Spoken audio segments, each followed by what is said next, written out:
Greetings and salutations, all you beautiful individuals. It is another epi of League Unlock. Eric and Mark here with you fine feathered individuals for a little bit of recap action. The absolute whirlwind that is and was the play-in stage, back-to-back games for most of the four squads kicking things off in playoffs. And obviously the main headline is G2 stumbling and bending but not breaking back-to-back 5-game series necessary against Furia and GAM eSports, but the second seed from the LEC is advancing on the back of, well, inconsistent play across the board. You know when you put those really comfy, really slippery socks on and you're quickly going down the stairs and all of a sudden your feet kind of slip out from underneath you, but you catch yourself before you fall? That's what it feels like for G2 eSports in this situation, going through the play-ins. Lots to discuss about it, but I think at the end of the day, the first thing that I want to say about it is play-ins delivered. The excitement, the drama, everything about it. Going best of fives right from the get-go all the way through, and don't sleep on it. We're still rolling into best of fives into the main stage as well. I love this change for MSI, and I think the combination of that format change and just how competitive to the higher end and to the lower end of the spectrum that we got through these play-in stage, it really did deliver. And I mean, first and foremost, the fact that this GAM series even goes to 5 games with the pretty colossal mid gap that Caps has over both Emo and Era's starting in that mid lane, that was one of the biggest mismatches. But I know Broken Blade is going to get the negative headlines for his performance in both series so far, or all 3 series for G2, and rightfully so. He was the most disappointing player on G2, but pretty much everybody on this roster was taking turns at different times in all these series, just getting caught out, overextending for pushing waves. Skewmound is literally running it down on Nunu. BB's getting caught out on flanks. Hansan was walking around alone. It just seemed so sloppy from G2 across the entire weekend. It was performances where it causes a lot of concern heading into the next couple of matches for G2. Specifically, of course, the very next match, the very first match that you're going to have against Gen G. Yes, the perfect Gen G is the team that has not been defeated. This split is awaiting the combination of play that we saw from G2 this weekend. That's not really the best angle to present yourself in front of this competition.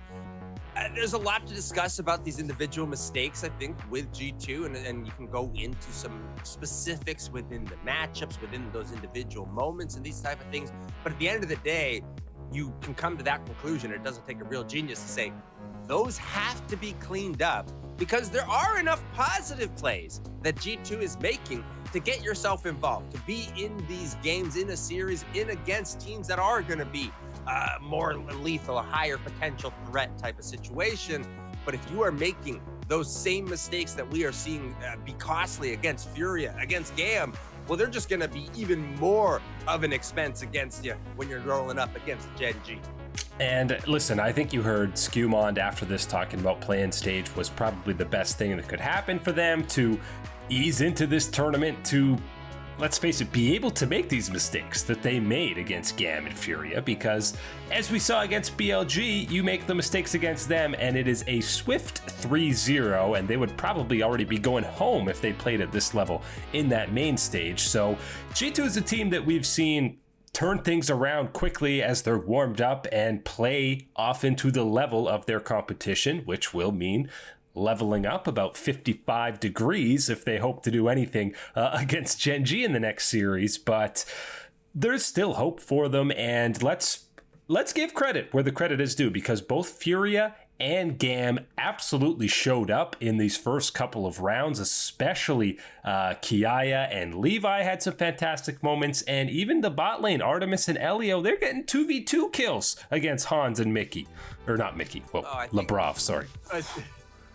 definitely a different era of G2 there in that situation. But it's one of these ones, seeing the competition, seeing that fire from Furia and from GAM. I think a lot of people are going to come away with, kind of two ends of the spectrum as far as seeing these play-ins. And one of them is going to be either giving that credit response over to what we saw from Furia, how they stepped up, how they really pushed to G2, how they pushed GAM as well. And then GAM pushing all the way through with G2, even in that series against BLG, being relatively dominated by an overwhelming force in BLG, still having that type of push and that type of fire that you want to see in these type of matchups. It was a similar pushback to what G2 gave BLG. Very true, very true.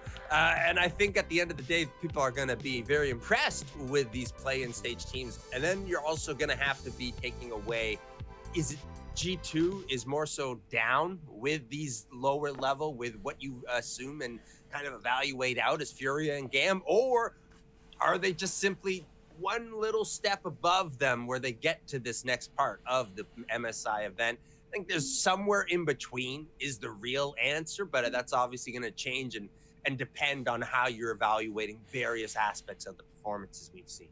And obviously, I say they were the same level against BLG. G2 did have a sort of one team fight win. They almost steal game one that gets to, 30% of a Nexus, but it felt like there was desperation to be trying to come away with a win for G2 in that series. So yeah, despite the exit for GAM, impressed with their series, obviously got the win against Furia. And let's give a shout out, a quick 0-7 to Furia as well, because I don't think anyone had this squad going to game fives back to back. I feel like if you had set the over under at like 2 series wins total for their event, most people would have been taking the under. So I think they surprised in the best way. And this is really important for the LTA, right? There's all been this conversation all this time around about losing a spot for the LCS and where the LTA South was to start the year. The competition between South and North was so one-sided that everybody basically writes off the South, all sorts of things like that. So absolutely giving that credit over to Furia and what they were able to do at this event and how they, tried really hard. And I think you look at the GAM as well in that same mindset, maybe a little bit of a different scenario and situation with the LCP, and especially with GAM, who has had these international appearances, has had these close run-ins. You could see the emotions from the guys after the series against G2, that it's not just this opportunity and everything else, but there's so much on the line for them emotionally invested into it. Really do think that we got a wonderful showing from both of these two in the playing stage, despite not moving further. And obviously love seeing Furia after any good plays. I feel like Tattoo every time was high five and fist bumping whoever was around him for making a good play, and a feel good story there. But again, you're telling me if Cloud9 wasn't in this Furia spot, this play-in stage wouldn't have even been more insane and more hype? And I think that puts a little bit of extra pressure on FlyQuest at this point in time, sure, seeing that type of result from Furia, knowing that you are the only ones on the LCS at this point. So you better be putting out some payments. You better be putting out some hurt on the rest of these squads, putting out a good name for the LTA at that point. I can't wait for all this stuff to go down. I think one of the other things that is worth mentioning from this playing stage very early, giving a quick shout out to the Vancouver crowd. I think the crowd, the energy inside the venue has looked fantastic from the viewers' perspective. The type of engagement, the crowd chants, all sorts of things. And again, all across it, not one favored type of situation. You had the Furia fans, you had GAM in there, you had G2, and of course a lot of BLG fans as well. Very hyped for them to move forward into the main stage, getting the crowd even more involved. And 2 other quick notes. Number 1, Azael, homegrown talent. This guy, when he's doing play-by-play, he's doing half color as well, because the guy's game knowledge is insane. But he has been crushing it ever since he's kind of transitioned into that play-by-play role too. And Azael, again, powering through some personal tragedy. I know Stitch, one of his best friends, his dog, passed away recently. So obviously thoughts with him on that type of situation. But again, look at him shining, being a star, our world champion, Azael, out there on the broadcast, making it happen. This really is one of those ones where, again, there's a lot of criticism, and rightfully so, about who Riot selects for these events and who gets to be there with them. I want to give Azale his props on this one. And of course, our guy, Captain Flowers, giving him some flowers. There's nobody better in the game for getting you hyped and delivering those type of moments to the crowd. Yeah, the rap god continues to spit super hot fire so far here at MSI. Obviously, the one team that we alluded to does not belong in the play-in stage was the 6-0 perfect BLG. Not only did they win, but I mean, the desperate attempt to try and win game one for G2 felt, you know, like they're outmatched. Like, we have to go for it to end here, otherwise we have no chance winning this game. And what they did to GAM in one of these games in the early game where Artemis is sitting on 0 CS for the first few minutes and 2 levels behind. This is what the old major region versus wildcard region matchups felt like. And again, that was specifically a match that was do or die for GAM. This has to be the one that you were winning to turn it around. And all of a sudden, you are left in the absolute abyss of the bottom lane in that deficit, in that situation. BLG, yes, very much so the one clear ahead out of any of the teams at the play-in stage. Didn't, you know, let their games get too competitive against anybody in this situation, really putting that power through. And I think this was important for BLG to showcase like this. Now I want the next steps after this to be as equally important as having this type of showing, because I think you need to continue it. You can put that little chip on your shoulder of going, okay, you know what? We're back to a certain type of level that we are at least this clear fish ahead of everybody else. But everybody else that is a fish or two ahead is still at this main stage event that you got to gear up, you got to lock in and be prepared for. And that's what I'm waiting for with BLG. They get a little bit of a interesting angle in that first matchup against our boy Jojo Pion, Movistar Koi. Can they handle the home crowd is what I'm asking for the Vancouver fans. Yeah, and I think BLG probably takes great pride in completely silencing a home crowd, which they're obviously no strangers to. And obviously, listen, the meme of the tournament already is this poor Cash guy in solo queue who Knight absolutely obliterated. And Knight continues to be on an absolute tear in both of these series. Even Caps, we're seeing him completely style on. Caps getting solo kills. Knight, you saw in that teaser video saying, yeah, we'll start in play-ins, but I'll see you in finals. I've never seen Knight this angry before.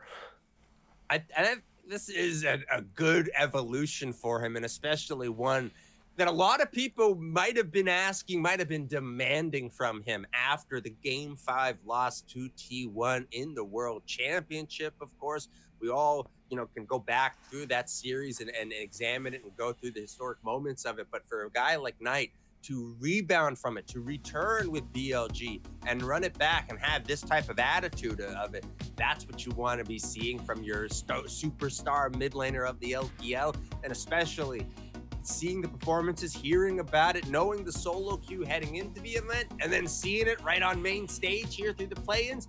Yes, this is a BLG that is ready. And if it's not just BLG, you can go in on just Knight himself, and his form right now might be enough to be that factor.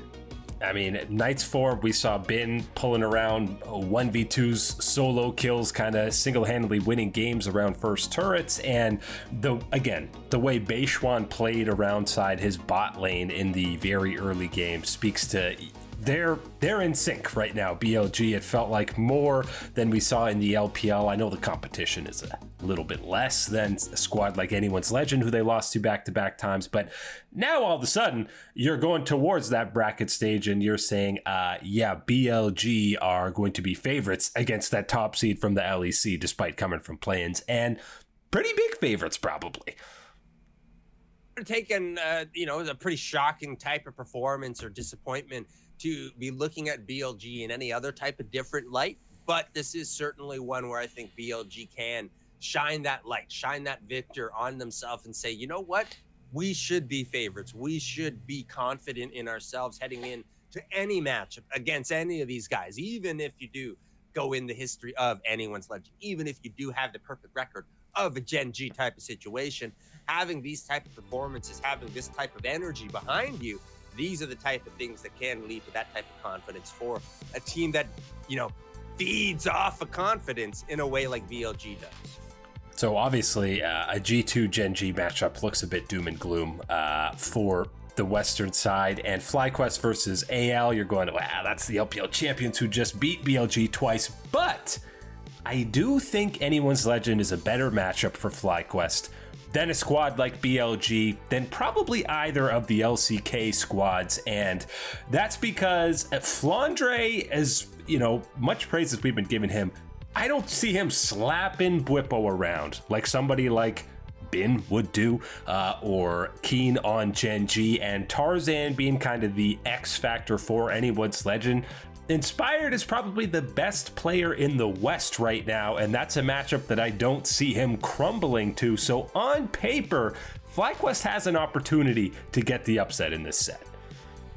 There's angles. Have I been, having a ton of copium? Sure, pretty standard amount for the LPL. Especially before they actually hit the rift. That's when you're at your highest, right? Exactly. That's when you've had the most of it. But what I'm seeing in this matchup, and as you talked about it, yes, I'm not concerned about Bwipo into Flandre. I think that is an angle where you can hold your own, build your own advantages type of things. You're looking at a strong point for Anyone's Legend in Tarzan in the jungle. Well, hey, I can equal that with my strong point, my creativity with Inspired and what he can bring for FlyQuest. I'm looking at other aspects as well. And the angle that I want to talk about for me is that bottom lane. And it's the bottom lane for FlyQuest specifically in that, Busio and Masu, that pairing and what they can do and the strides I'm hoping to continue to see from them as we have seen them grow from the first time we ever saw them at an MSI, underprepared, getting blasted, making mistakes and going back at it still with the angle of, you know what?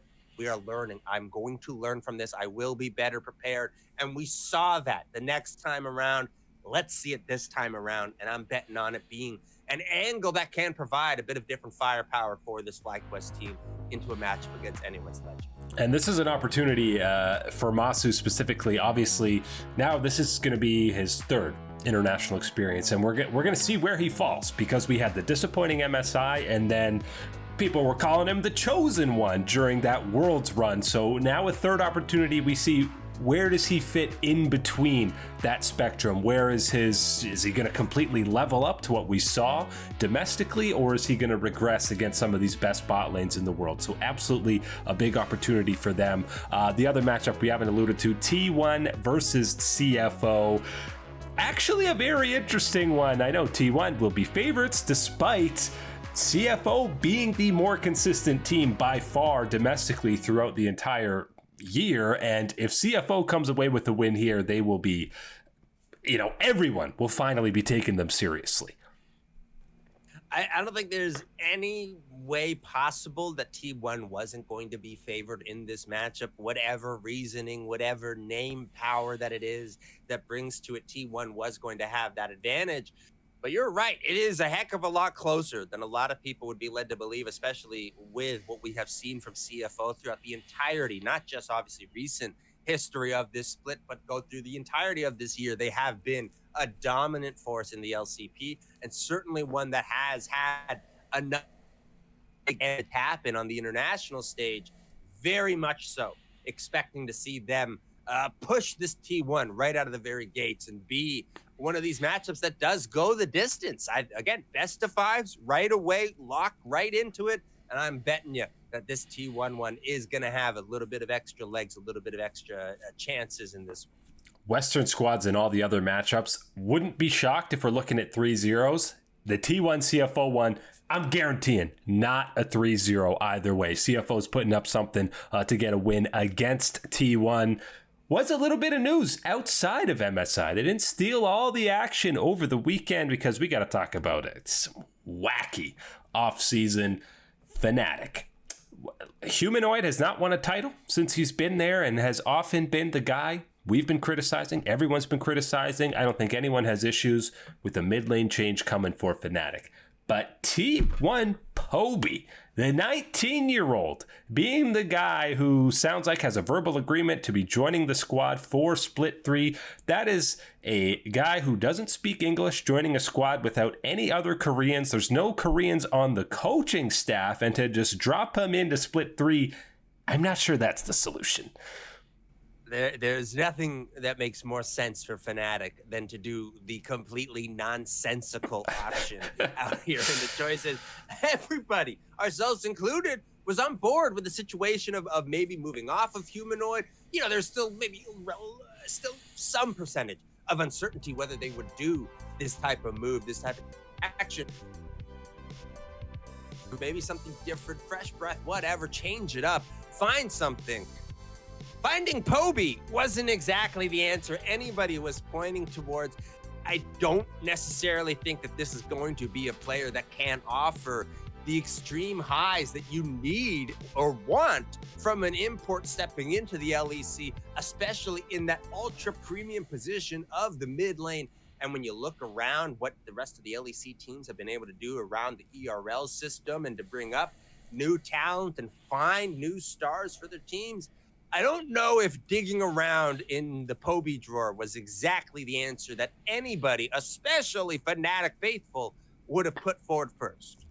It really just does feel like you have the T1 tagline that's really the selling point here, because even if you've watched Poby the last year or so in the challenger scene, he's not even the best mid laner in the league. It's not like he's a world beater dominating his way through there with T1 Challenger. That hasn't been the case. He's sometimes been the liability on that squad. So yeah, you would have loved to seen a rookie from one of these tier 2 leagues in Europe get an opportunity, because there's no shortage of these young guys that have come in and had impacts. Just look at Vladdy on KC. It's a never-ending chain of these young rookies in Europe. So yeah, this one definitely a head scratcher. Who knows if Humanoid's going to end up on a team somewhere else in Split 3. Questions on that one still remaining. I'm waiting on now, what does this mean for the world order, right? Because you've got Faker with T1, all right, check mark. You've got Scout over in the LPL, check mark. We got Poby in the LEC, check mark. Where's the NA representation of a Faker, pipeline replacement type of substitution? I'm looking on all eyes on the LCS LTA next up on acquiring a T1 player. Pyrian coming out of retirement to come back to the LTA North to complete the circle of T1 mid laners. But that is it today for League Unlock. Eric and Mark here with you, absolute beauties. Thanks for hanging out. We'll catch you on that flippity flip.